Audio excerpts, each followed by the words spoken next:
Welcome back to my world. Listen, the only world I can talk to you about is my own world. I can't talk to you about your world. I can't tell you about how things work in your world. I can only give you ideas. I can only feed you ideas, and you can digest them how you will.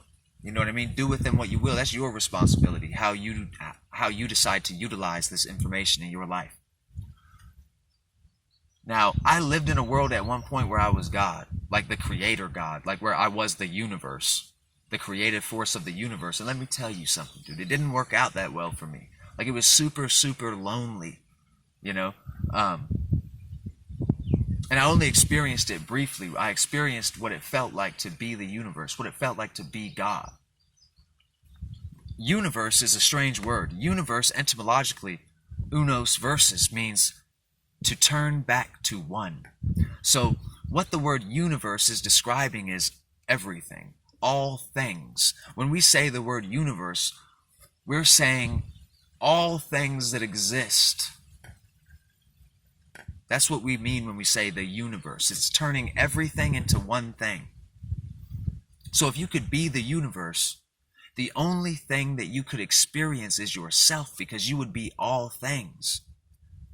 Do you see how lonely that would be? There's nothing outside of yourself to experience. So you're completely alone. That's why this life, this world that I live in, is such a beautiful gift. Because I no longer have to be alone. It's a gift to me and a gift to God. It's a gift from me to God, and it's a gift from God to me. This is a beautiful relationship. I am one with God. I am one with the universe. I am a child of God. I am a co-creator. I basically signed up for an apprenticeship under the tutorage of God. I don't know why, but that's what I'm doing. I'm learning to create my own world. I'm learning to create my own universe. But I know that I'm not the creator God.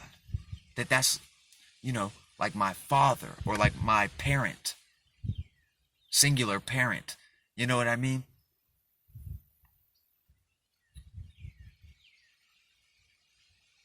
And the strangest thing happened to me when I began to adopt this mentality of co-creating. A strange thing began to happen.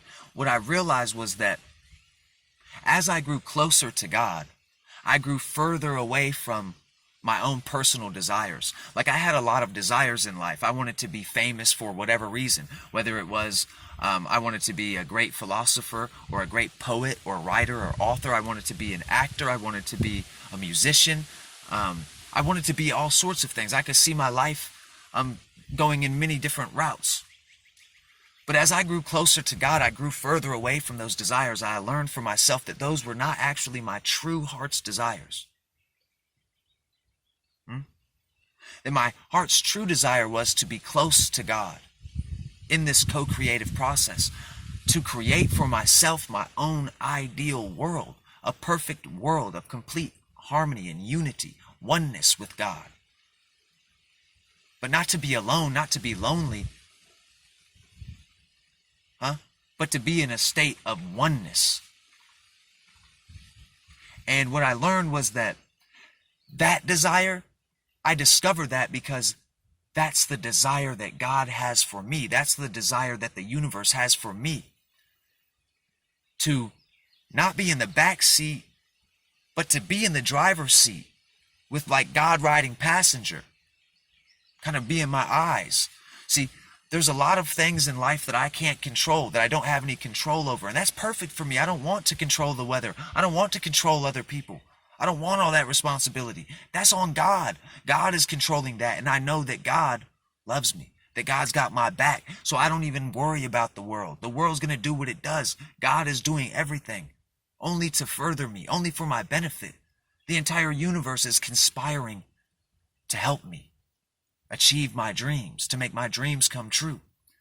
What I learned was that my heart's true desires are only reflections of God's true desires for me. You see? And so the more involved, the more intimate I am in this relationship with God, the more pleased I am, the more my world becomes this great and perfect place. You see? Anyway,